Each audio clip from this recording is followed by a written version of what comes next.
molybdenum sulfide here. So I can make graphene electron rich, then that should give you better result. So immediately I put a lot of nitrogen in graphene oxide, and that I made, and you see the result we have got. Instead of 3, it is 10.8 millimoles per gram per hour. And instead of 0.68, turnover factor is 2.9, just with a 100-watt lamp. If I make it a 400-watt lamp, it depends on the sunlight. Sunlight is very powerful, 400 watt you can use. And you can make it 42 millimoles per gram per hour. And this could go to 11.5 turnover. This I thought was fantastic. And this has just been accepted yesterday by government chemistry, so it's just been accepted for publication.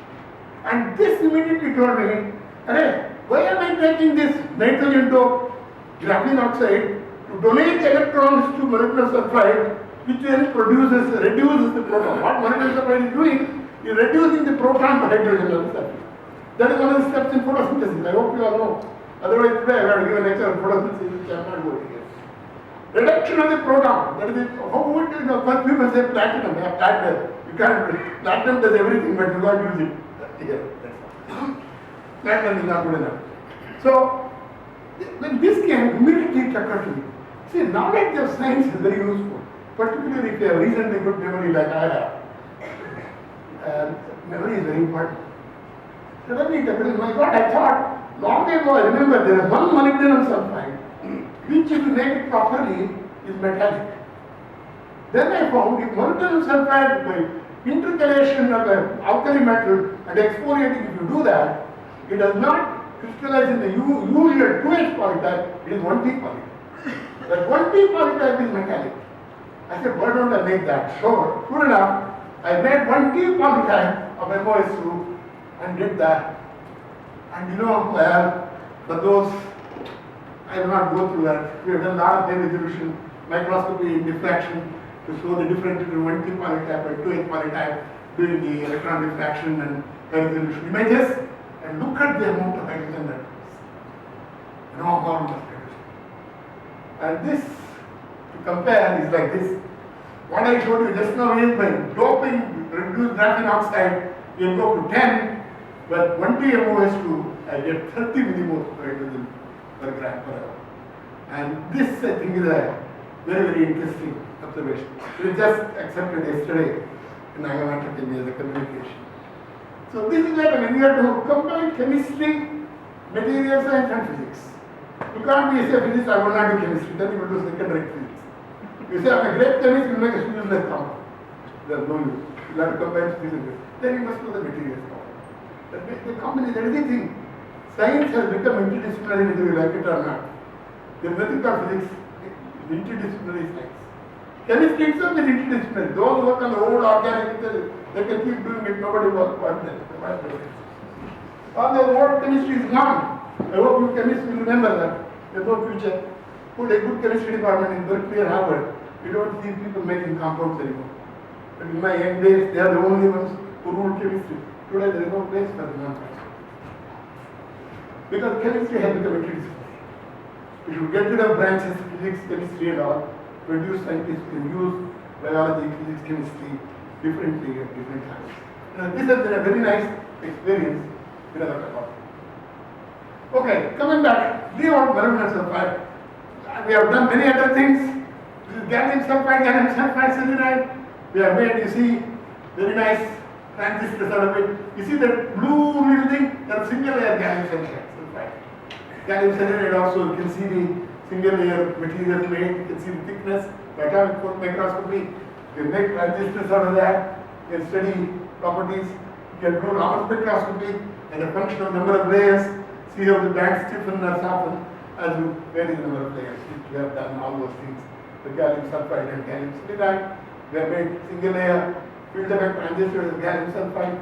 Unfortunately, the mobilities are not very high, but it is interesting. Gallium selenide is the same way.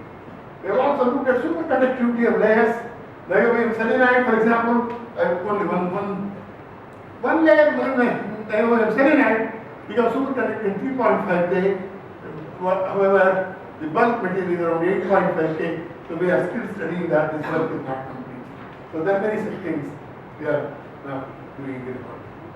Now, switch from sulfide selenites for a few minutes to boron nitride. It's a very well-known material like graphite rather, and we have been able to make this is ACS now about 3 years ago. Single layer boron nitride by simple chemical reaction between boric acid and urea at high temperatures. You can make 2 layers. You can study the structure. This is a single layer boron nitride. You can even measure the distances in the high resolution microscope. We use the aberration-free microscope. We can get wonderful images of these, and it's a low resolution ISO few layer boron nitride.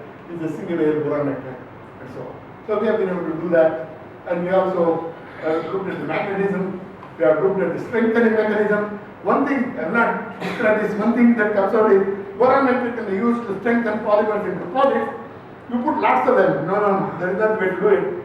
Put a very small amount of a single layer or 2 layer boron nitride. It is a better strengthening mechanism than lots of bulk boron nitride in polymer composites. So that is one of the results that came out. So it's better to put a fewer layer and a single layer boron nitride rather than bulk boron nitride. Okay. And I'm not going to talk about this, but just mention one area. You see, one of the purposes of modern materials physics and chemistry is not just studying known materials. You have to make completely new materials which didn't exist. In fact, that is the thing of materials. We are always trying to make things which weren't existing before in nature. And one of the materials that has caught my imagination is borocarbonitrides, boron, carbon and nitrogen. Carbon comes in the center in the periodic table, boron and nitrogen on either side. In fact, I got this idea when I was listening to a seminar at Northwestern University, and this professor said, all applications related to gas absorption, this, that, so many things, has to have only light materials. For example, hydrogen storage will never be done on metals and alloys. Unfortunately, we spend years working on it. It will never be used. It will not be used. It has to be very light material. That's why nobody works on alloys now, except for a few 1 or 2 people who are stuck in that area for some reason. A light material. Borocarbonitride is one such material. Borocarbon. So I've been working a lot on that. And for those interested, unfortunately, I'm not referring to that. A few months ago, I had a perspective on borocarbonitride in German materials chemistry. For those interested in the area of these class of materials. Well, we have made a lot of borocarbonitrides. It can have all kinds of structures, homogeneous structures, or you can have domains of boron nitride and graphene. So we have looked at all these properties. And one of the things that comes out, one of the properties we have found is extraordinarily high surface area, up to 2000 square meters per gram of some of these borocarbonitrides we make. We can also make low surface area borocarbonitride by other method. We can make different types of borocarbonitrides. It's a lot of electronic as well as surface properties. And the surface properties of borocarbonitrides, particularly for selectivity for absorption of carbon dioxide, is very good. In fact, at room temperature is 65-8%, so it really sucks carbon dioxide. Very, very good for absorbing carbon dioxide. So there are many other properties. Last week or two, people in the Indian science have used some of our material. We have worked with them and shown that borocarbonitride produce excellent lithium battery electrodes. Anita Bhattacharya has done a lot of work on this in the Indian science on borocarbonate. And also very good for oxygen reduction reaction, ORR reaction, and that's a ORR that also is going on. But I just want to tell you, this is another kind of material with large scope to work on. I will skip this now. This is just borocarbonate. We can also use them in supercapacitor applications. I'll skip this. Selectivity of absorption, pickup of CO2 in these materials is very high. So, I'm sorry, I'm going backwards. Looks like. Okay. Before I come to a close, I would like to spend 2 minutes and tell you what is the future of this kind of research. Why do you start on working on graphene mimics? Well, because graphene everybody works, so I don't want to work on it. That's a good reason. Second, because I work on graphene, I also work on other. Third reason is I want to discover completely new materials. That is the most important reason. And in fact, when you are thinking of it, why only sulfides, acid sulfide, selenite, boron nitride, borocarbonate? Why not oxides? There are so many layered oxides.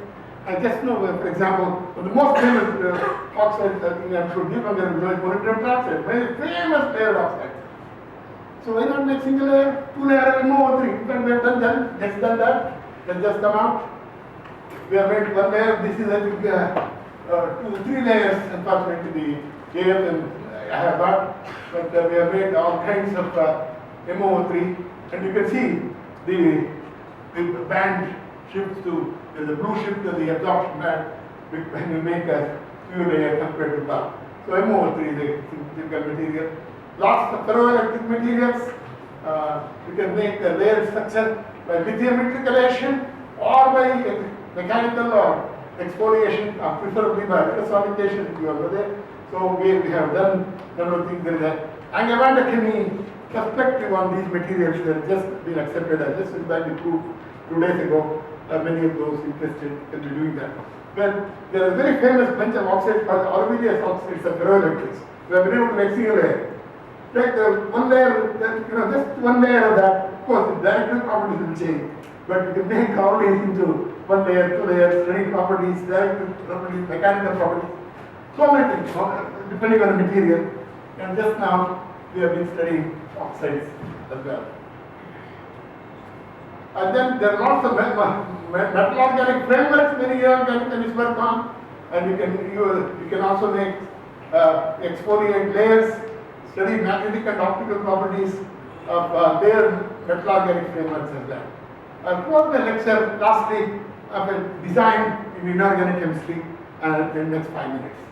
Well, I've talked about completely new properties coming out of rare materials, then talked about new materials themselves, then how you can create general classes of single layer, 2 layer materials, of oxide, metal organic framework, sulfide, nitride. Hence, you can also new materials, borocarbonate. Then I want to tell you what about designing new chemistry. Well, we have started doing that. If you take graphene, which I started my lecture with, make my metal organic framework grow on graphene. So, make graphene part of a metal organic framework. So, you can do that. We have done many such things. For example, there is a lithium benzene dicarboxylate with the graphene nanocomposite. Put graphene as part of that and study the lithium ion conductivity. How do you know you have both these things? You can see this is the graphene bands in the Raman and the metal organic framework bands in the Raman. So they are both there in the composite. We can study properties of such material, looking at lithium ion conductivity, what happens to lithium ion conduction. That is the kind of problem one of my students is working on. Another is looking at materials which give ligand sensitized lanthanide emission. Put graphene in it, and look at the emission and what happens to quantum yield and so on. And they have studied these properties. In fact, what I have shown is depending on the amount of graphene they incorporate, what happens to the photoluminescence, quantum yield and so on. And we can tune some of these optical properties by making composites of graphene with standard metal organic framework. Well, recently, one of my students, Ram Kumar, has taken zip plate, the very well-known metal organic framework. This is the imidazolate. This is a well-known metal organic framework. We have made that grown on the graphene, which is functionalized, as I show in the schematic below. And then studied the surface properties as a function of graphene, and shown how the carbon dioxide content, pickup of this is on the surface area vary with the amount of graphene I incorporate with this kind of nanocomposites of graphene with this metal organic imidazolate structure. This is the last one. It is just set for complication. Graphene is a layer structure. Why don't I link up this graphene with other layer? Go on making layer structure linked by organic linkers. So that is what we have done here. You take one layer and link it up with an organic linker using a Shimabashira coupling, and you can vary the chain length of the linker. You can make a longer chain, and by doing that, you can create completely all organic, all chemical, not I don't mean organic, all carbon. There's no, it need not be organic. They're all carbon porous material produced by linking graphene layers by various kinds of organic linkers. So this we have made, yet to come out, and it has shown some very interesting properties. They have looked at they have got fairly good surface area. this Ram Kumar Maji has also collaborated with that. Yes. We are measuring the various gas absorption uptake of completely carbon, all carbon layered structures produced by linking graphene layers by ordinary Sharavishira or some of those coupling layers. So this is another thing, again related to graphene, but producing completely new type of material. So what I am trying to give you is how discovery of graphene and getting to work on graphene about when was that? 2008 or so, or 7, I started working on it, about 5-6 years ago. Slowly led me to so many things. Graphene is still there today. I didn't talk about much on graphene. Inorganic layer graphene, new kinds of graphene, graphene composites, all kinds of things. And then there are applications, particularly in electrochemical applications, not just lithium battery, particularly oxide reduction reaction and supercapacitors. I just put one frame, I didn't talk much about it. There's a lot of work we have done on supercapacitors. Just now there is a communication where we have shown heavily doped graphene. To use that, reduce the highest specific capacitance of the order of 500 farads per whatever the unit. Yeah, farads. And we have done such things as well.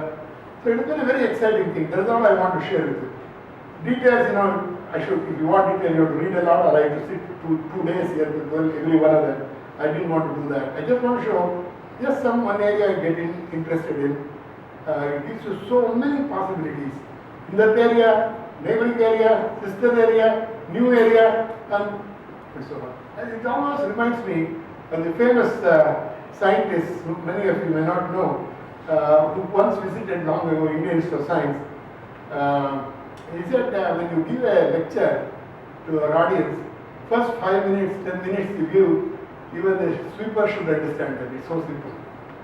Next 10, 15 minutes give a lecture with whatever you understand. The last 15 minutes lecture we should give where you think which you also don't understand. So I now come to that stage of what I don't understand.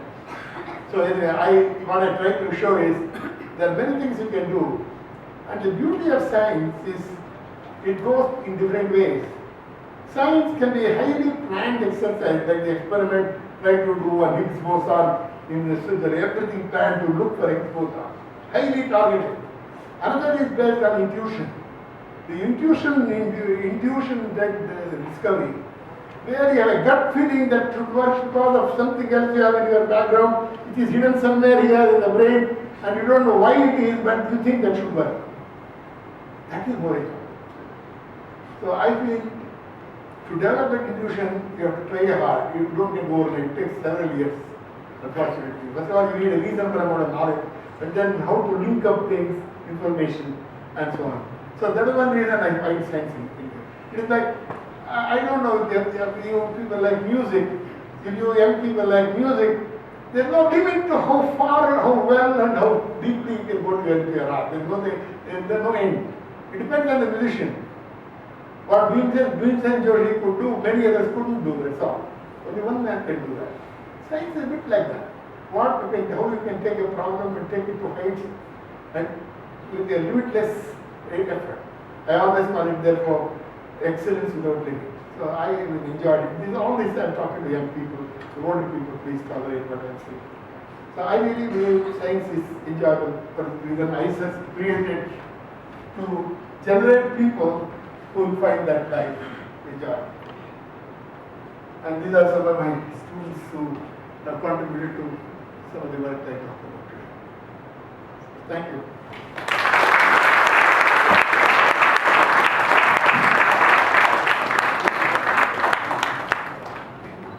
Thank you very much, sir, for your very inspiring and informative.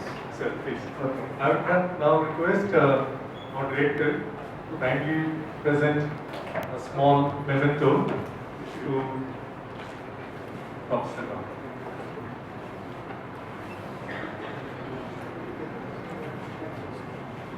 A small memento is now presented to Professor Sierra Rao, my director, Professor Arvind.